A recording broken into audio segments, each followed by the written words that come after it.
ఓం నమో నారాయణాయ. వారాహి అమ్మకు నమస్కారం చేసుకుంటూ, అమ్మవారి దయ, ఆమె చల్లని చూపులు మనందరిపై ఉండాలి అని మనస్ఫూర్తిగా కోరుకుంటూ ఈ రోజుటి వీడియో స్టార్ట్ చేస్తున్నాను ఫ్రెండ్స్. ఇక ఈరోజు వీడియోలో మనం చూడబోయేది ఏంటి అంటే, మనం ప్రతిరోజు వారాహి అమ్మవారిని ఎంతో ఇష్టంగా పూజిస్తున్నాం. అలాగే అమ్మవారికి ఇష్టమైన రోజులలో మనం చేసే పరిహారాలు, పూజలు చాలా చాలా మంచి ఫలితాన్ని తెచ్చిపెడుతూ ఉన్నాయి కదండీ. శుక్రవారం, మంగళవారం, ఆదివారం, అమావాస్య తిథి, పౌర్ణమి, పంచమి, అష్టమి తిథులలో మనం చేసే పరిహారాలు, పూజలు, ఏంజెల్స్ నెంబర్స్, స్విచ్ వర్డ్స్ ఇవన్నీ కూడా చాలా అద్భుతమైన మనకు ఒక మంచి ఫలితాన్ని తెస్తూ ఉన్నాయి. అలాంటి ఫలితాలనేటివి మనం పొందుతూ ఉన్నాం. అలాగే అమ్మవారి అనుగ్రహం కూడా మనం పొందుతూ ఉన్నాం. అలాగే ఈరోజు మనం చూడబోయేది ఏంటి అంటే, కల్లుప్పుతో ఒక అద్భుతమైన పరిహారం అనేది మీతో షేర్ చేయబోతున్నాను ఫ్రెండ్స్. కల్లుప్పు అనేది చాలా శక్తివంతమైనది. మనం ఇంతకుముందు వీడియోస్‌లో కూడా చాలా రకాలుగా మనం ఉపయోగించుకొని తాంత్రిక పరిహారాలు, నరదిష్టి పోవడానికి, మనకు కలిగిన దిష్టి దోషాలు తొలగిపోవటానికి మనం ఎన్నో విధాలుగా కల్లుప్పును ఉపయోగించి మనం మంచి మంచి ఫలితాలను పొందాము. అలాగే ఈరోజు మన కోరిక అనేది ఎన్నో రోజులుగా తీరని ఒక కోరిక అనేది మనం తీర్చుకోవడానికి ఈ కల్లుప్పుని ఏ విధంగా మనం ఉపయోగించి మన ఫలితాన్ని పొందబోతున్నాం అనేది ఈరోజు వీడియోలో చూద్దాం ఫ్రెండ్స్. ఏంటి అంటే మనం ఇప్పుడు ఒక కల్లుప్పు అనేది ఒక బౌల్ నిండా అనేది తీసుకొని దాంట్లో ఒక వస్తువు అనేది మనం దాచిపెట్టినట్లయితే తప్పకుండా మన కోరిక అనేది కొన్ని గంటల్లోనే తీరి మనకు మంచి రిజల్ట్ అనేది వస్తుందన్నమాట. దానికి సంబంధించినటువంటి చిన్న కోరిక అయితే వెంటనే తీరిపోతుంది ఫ్రెండ్స్. పెద్ద కోరిక కొద్ది రోజులుగా పట్టే కోరిక అయితే మనకు దానికి తగ్గ ఒక ఏదైనా ఒక వార్త అనేది ఒక సిగ్నల్ అనేది మనకు తెలుస్తుందన్నమాట. మనం ఏదైనా జరగాలి, ఏదైనా ఇప్పుడు ఒక మంచి పని జరగాలన్నా, చెడు పని జరగాలన్నా కూడా ఏదో ఒక సంకేతాలనేటివి మనకు తెలుస్తూ ఉంటాయి. మన భూమి మీద ఉన్న జీవరాశులనేటివి మనకు ఏదో విధంగా మంచి సంకేతాలు కానీ, చెడు సంకేతాలు కానీ మనకు తెలియబరుస్తూ ఉంటాయి కదా! అదే విధంగా మనకు ఏదైనా లేట్ అయ్యే పనైతే మనకు ఒక మంచి సంకేతం అనేది మనకు తెలుస్తుందన్నమాట. కాబట్టి నమ్మకంతో చేస్తే ఏదైనా కూడా మనకు ఫలిస్తుంది.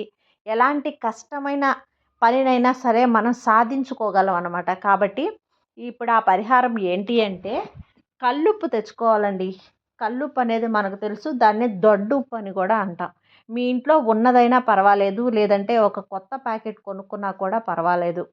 ఒక గాజు బౌల్ అనేది కూడా తీసుకోవాలి. ట్రాన్స్‌పరెంట్‌గా ఉండేటటువంటి ఒక గాజు బౌల్ అనేది కూడా తీసుకొని, దాని నిండా మనం ఈ దొడ్డ ఉప్పు అంటే కల్లుప్పు అనేది నిండుగా నింపేయాలి ఫ్రెండ్స్.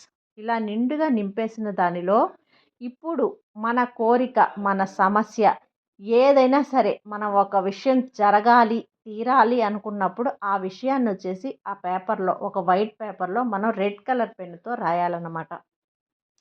ఎగ్జాంపుల్‌కి మా అబ్బాయి ఇప్పుడు 10థ్ క్లాస్ ఎగ్జామ్స్ వస్తున్నాయి. లేదంటే జరిగిపోయాయి కదండీ! లేదంటే ఇంకా ఇంకేదైనా ఎంసెట్ ర్యాంకు ఇలాంటివన్నిట్లో కూడా మా అబ్బాయి ఎంసెట్ ర్యాంక్ అనేది సాధించాడు. మాకు సంతోషం అనే ఒక పాజిటివ్ అయిన ఒక మాట అనేది రాయాలి. థ్యాంక్ యూ అంటే ధన్యవాదాలు అమ్మా అని చెప్పి.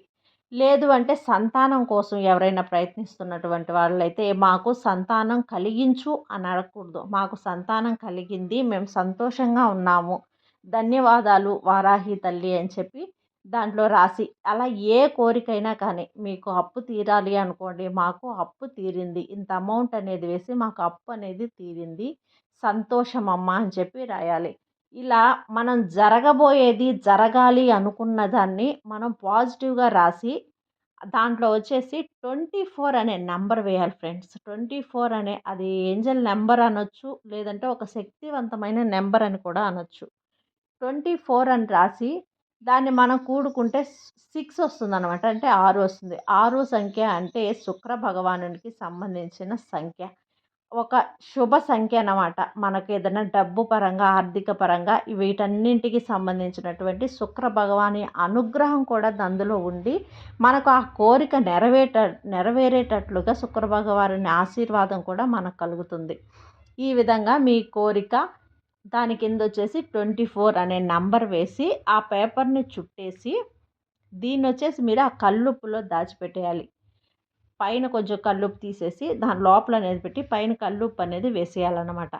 ఇలా చేసిన ఈ బౌల్ని మీరు ఎక్కడైనా సరే మీ హాల్లో కావచ్చు, దేవుడి గదిలోనే పెట్టాలి అని ఏమీ లేదండి. దేవుడి గదిలో పెట్టచ్చు, హాల్లో పెట్టచ్చు, కిచెన్లో పెట్టచ్చు, లాన్లో మీ ఇష్టం. మీ ఇంట్లో ఏ ప్లేస్లో అయినా సరే అందరూ చూస్తూ ఉండొచ్చు. అలా చూస్తూ ఉన్నా కూడా మనకు ఎటువంటి నరదిష్టి ఉన్నా మన ఇంటికి ఎవరైనా వచ్చి అబ్బా వీళ్ళ ఇల్లు ఎంత బాగుందో, వీళ్ళకి ఉద్యోగం అనేది వచ్చేసింది, ఎంత సంపాదిస్తున్నారు, ఇలాంటి నరదిష్టి అనేదంతా కూడా కల్లుప్పు అనేది లాగేస్తుంది. కాబట్టి మీరు అందరూ చూస్తున్న విధంగా కూడా ఎక్కడైనా పైన అనేది పెట్టేయచ్చు. ఇలా పెట్టేసిన తర్వాత 11 రోజులు అనేది దాన్ని అలాగే ఉంచేయాలి ఫ్రెండ్స్. ఖచ్చితంగా 11 రోజుల్లో మీ చిన్న చిన్న కోరికలు అనేటివి త్వరగా తీరిపోతాయి. ఇప్పుడు పెద్ద కోరికలు అనుకోండి, సంతానం గురించి, ఇల్లు కట్టుకోవాలి, ఇలాంటివన్నీ వచ్చేసి చాలా లేట్ అవుతాయి. కాబట్టి దానికి సంబంధించినటువంటి ఏదో ఒక సంకేతం, మంచి సంకేతం అనేది మీకు చేరుతుంది. మీకు ఇంటికి కట్టుకోవాలన్నా ఇల్లు శాంక్షన్ అవ్వటమో, లోన్ శాంక్షన్ అవ్వటమో, ఉద్యోగానికైతే మీకు ఇంక్రిమెంట్లు పెంచటమో, ఉద్యోగం రావాలి అన్నప్పుడు ఏదో ఒక కంపెనీ నుంచి కాల్ లెటర్ రావటం, ఇలాంటివన్నీ త్వరగా జరుగుతాయి. కొంచెం పెళ్ళి, సొంత ఇల్లు, ఇలాంటి వాటికి ఏంటంటే కొంచెం లేట్ అవుతాయి. వాటికి ఒక మంచి మంచి సంకేతాలు అనేటివి మీకు చేరుతాయి అన్నమాట. కాబట్టి ఇలాంటివన్నీ కూడా మనం నమ్మకంతో చేస్తే తప్పకుండా జరుగుతాయండి. ఎటువంటి ఖర్చుతో కూడిన పని కాదు. 11 రోజుల తర్వాత మీరు దాన్ని తీసేసి ఆ కల్లుప్పు అనేది ఎవరు తొక్కని ప్లేస్లో షింక్లో అయినా వేసేయండి, లేదంటే పారే నీళ్ళల్లో ఉన్నా కూడా వదిలేసేయండి. ఆ కాగితం అనేది మీరు అలా ఆ ఉప్పుతోటి నీళ్ళల్లోనే వదిలేయచ్చు ఫ్రెండ్స్. ఖచ్చితంగా మీకు జరిగే తీరుతుంది. నమ్మకంతో చేయండి ఫ్రెండ్స్. మాకు 11 రోజుల వరకు కూడా జరగలేదు అనుకున్న వాళ్ళు దాన్ని జరిగేంత వరకు కూడా మీరు అలాగే ఉంచుకోవచ్చు. కాబట్టి ప్రతి ఒక్కరూ ట్రై చేసి మంచి ఫలితాన్ని పొందాలి. మీకు ఎటువంటి నరదిష్టి ఉన్నా కూడా ఆ కల్లుప్పు లాగేయటం వల్ల అంతా కూడా తొలగిపోయి మీకు ఆర్థిక పరంగా కూడా మీరు ధనాభివృద్ధి చెందేటువంటి మంచి సమయం, మంచి పరిహారం అని కూడా చెప్పొచ్చు.